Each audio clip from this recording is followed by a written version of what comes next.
এবং তাদের প্রায় 95% কিন্তু এই জুলাই পন্থী বা এই জুলাই গণ অভ্যুত্থানে অংশগ্রহণকারী এবং একটা সুইঙ্গিং ভোট যে যারা নির্ধারণ করে নাই দৃঢ়ভাবে আশাবাদী। কেন আশাবাদী? এটার কৃতিত্ব এনসিপির যতটুকু ততটুকু বাংলাদেশের মানুষেরও। বাংলাদেশের মানুষ আসলে একটা নতুন কিছুর জন্য মুখিয়ে আছে। আপনারা তরুণদের সংগঠন বলা হয় আপনাদেরকে। খুব সম্প্রতি একটি জরিপ বেরিয়েছে, যে জরিপে আমরা দেখছি যে বিএনপির যে ভোট মোটামুটি 40%, আগেও ছিল কাছাকাছি প্লাস মাইনাস ওটাই আছে। জামাতের ভোট বেড়েছে, নতুন দল হিসেবে আপনাদের ভোট বেড়েছে। ভোট কমেছে আওয়ামী লীগ, যে একেবারে নিকট অতীতে যারা এখান থেকে চলে গেছে তাদের ভোট কমেছে। তাহলে আপনাদের এবং জামাতের ভোট বাড়ল, এটা কি আপনাদের ক্যাম্পেইনের ফসল না বিপ্লবোত্তর বাংলাদেশে আপনাদের যে টার্গেট আপনারা ফিক্সড করেছেন সেটার ফসল?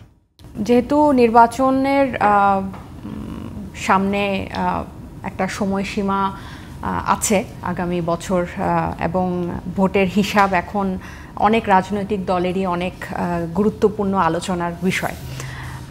এই জরিপটার প্রেক্ষিতে কথা বলার আগে আমি আসলে মানে বর্তমান প্রেক্ষাপটে মানে যে অবস্থায় বাংলাদেশ আছে এটা একটু বলি যে এনসিপি বলেন বা যে কোনো নতুন রাজনৈতিক দল বলেন, পুরনো রাজনৈতিক দল বলেন, সবাই কিন্তু এখন গণ অভ্যুত্থান পরবর্তী একটা অবস্থায়। মানে এটা একটা এমন না যে 5 বছর শেষ হয়েছে, একটা সরকারের পতন হয়েছে বা একটা সরকারের মেয়াদ শেষ হয়েছে, আরেকটা সরকার আসছে।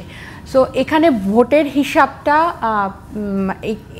গতানুগতিক যে হিসাবে আমরা করে আসি সরকারের রেজিম পরিবর্তনের পরে বা এই মেয়াদ শেষ হওয়ার পরে, তার থেকে এইবার প্রেক্ষাপটটা ভিন্ন। তো সেখানে ক্যাম্পেইনের জন্য আসলে ভোটের জন্য ক্যাম্পেইন সত্যিকার অর্থে এনসিপি শুরুই করে নাই বা করে নাই। কেন করে নাই? কারণ এনসিপি গঠন হওয়ার পর মানুষের কাছে পৌঁছানো শুরু করেছে। মানে আমরা ঢাকা থেকে বের হয়ে জুলাই পদযাত্রার মাধ্যমে আমরা কিন্তু মানুষের কাছে পৌঁছাচ্ছি এবং আমাদের মানুষের কাছে পৌঁছানোর প্রথম বার্তাটা কিন্তু আমাদেরকে ভোট দেন, সামনে নির্বাচন আসছে, আমাদেরকে জয়ী করেন, এইটা না। আমরা মানুষের কাছে বার্তাটা পৌঁছাচ্ছি যে আমরা পুরনো ব্যবস্থাটা, আমাদের ফ্যাসিস্টের পতন হয়েছে কিন্তু ফ্যাসিবাদী ব্যবস্থাটা এখনও রয়ে গেছে।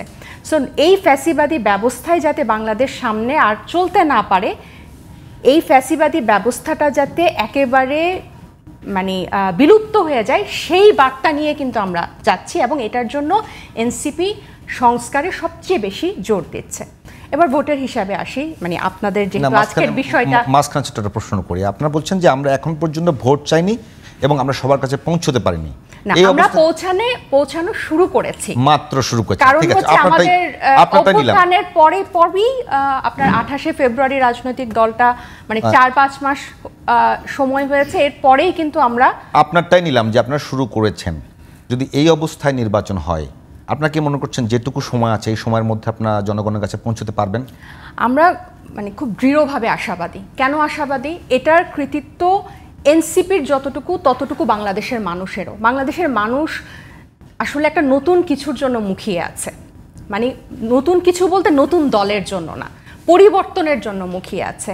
আপনি দেখেন 15 বছরের যে স্বৈর শাসক যে সিস্টেমটা ছিল, এই সিস্টেমটা কি ছিল? এক ব্যক্তিকেন্দ্রিক, যে একমাত্র প্রধানমন্ত্রী হুকুম দিলে আইন শৃঙ্খলা থেকে শুরু করে নির্বাচন ব্যবস্থা থেকে শুরু করে রাষ্ট্র সরকার সব কিছু আপনার ওই হুকুমের মাপ মতো চলতো। তাহলে মানুষ এখন এই হুকুমবাজি থেকে আসলে মুক্ত হতে চায়। সো এটা যদি যে নতুন দলের মাধ্যমে হবে তাকেই তারা স্বাগত জানাবে বলে আমাদের দৃঢ় বিশ্বাস। এবং ভোটের হিসাবটা আমি একটু বলি, এখানে কিন্তু আপনার লাস্ট বিএনপি বা বড় দলগুলো যদি নির্বাচন করে 2008-এর পর কিন্তু আর আসলে বৈধ নির্বাচন আমরা কিন্তু পাই নাই, যদিও বিভিন্ন বড় রাজনৈতিক দল আমরা 8টাকে ধরি করেছিল, অংশগ্রহণ করেছিল, এই মানে অবৈধ নির্বাচন জেনেও তারা অংশগ্রহণ করেছিল।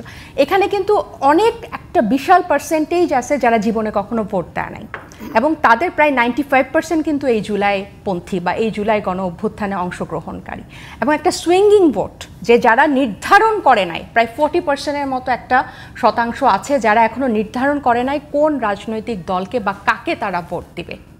কেন নির্ধারণ করে নাই? কারণ এই যে গণ অভ্যুত্থান, এটা কিন্তু আমি আবারও বলছি যে একটা একটা সরকারের মেয়াদ শেষ হওয়ার পরে তত্ত্বাবধায়ক সরকার এসেছে, আরেকটা সরকার আসবে ভোটের মাধ্যমে, তার আগে মাঝে কিন্তু গণ অভ্যুত্থান আছে। এবং গণ অভ্যুত্থানটা কেন হয়েছে সেটা যখন আপনি কি জরিপ নিয়েই কথা বলছেন? জরিপ কিন্তু মাথায় রাখতে হবে যে তরুণদেরকে দিয়ে করা এটা। হ্যাঁ, তরুণদেরকে করা হোক, কিন্তু এখানে একটা 40, আপনি যেই জরিপই করেন, আপনি যদি এখানে কত শতাংশ এখনো ভোট দেয় না, একটা সুইঙ্গিং পার্সেন্টেজ কিন্তু আছে যারা এখনো নির্ধারণ করেন। আপনার এই জরিপে হয়তো সেটা উঠে আসে নাই, কিন্তু একটা বিশাল জনগোষ্ঠী আছে যারা এখনো নির্ধারণ করে নাই কাকে ভোট দিবে। যদি আপনি আমার কথা বলেন বা আমার মতো অনেকের বলেন, আমরা যদি রাজনৈতিক দলে যুক্ত না হতাম, আপনি যদি জিজ্ঞেস করতেন আমি কাকে ভোট দিব, যে এতদিন পরে আমরা ভোট দেওয়ার সুযোগ পাচ্ছি কাকে দিব, আমি বলবো যে আমি এখনো ঠিক করি নাই, আমি দেখি। তাহলে এরকম ঠিক করি নাই এর পার্সেন্টেজ কিন্তু একটা বিশাল জনগোষ্ঠী আছে। এবং যারা নতুন ভোটার হয়েছে, প্লাস প্রবাসী ভোট, হ্যাঁ ভাই, প্রবাসী ভোট কিন্তু এবার একটা গুরুত্বপূর্ণ ভূমিকা রাখবে। নারী ভোট এবার কিন্তু একটা আমাদের দেশের একটা প্রচলন ছিল যে নারীরা পরিবারের পুরুষদের উপরে নির্ভর করতো কাকে ভোট দিবে, তাদেরকে জিজ্ঞেস করতো যে কাকে ভোট দিবে। বাট এইবার কিন্তু নারীরা অনেক একটা বিশাল যারা নিজেরা সব প্রণোদিত হয়ে নিজেরা ঠিক করে ভোট দিবে। আপনার কাছে আসবো, আপনারা মনে করছেন যে প্রবাসী ভোট, নারী ভোট এবং যারা নতুন ভোটার, যারা এখন সুইঙ্গিং ভোট, তাদের মধ্যে আপনারা ভালো করবেন? ডাক্তার, আমরা ভালো করব না, এটা কিন্তু একটা মানে নির্ধারণ, একটা নতুন কিছু চায়।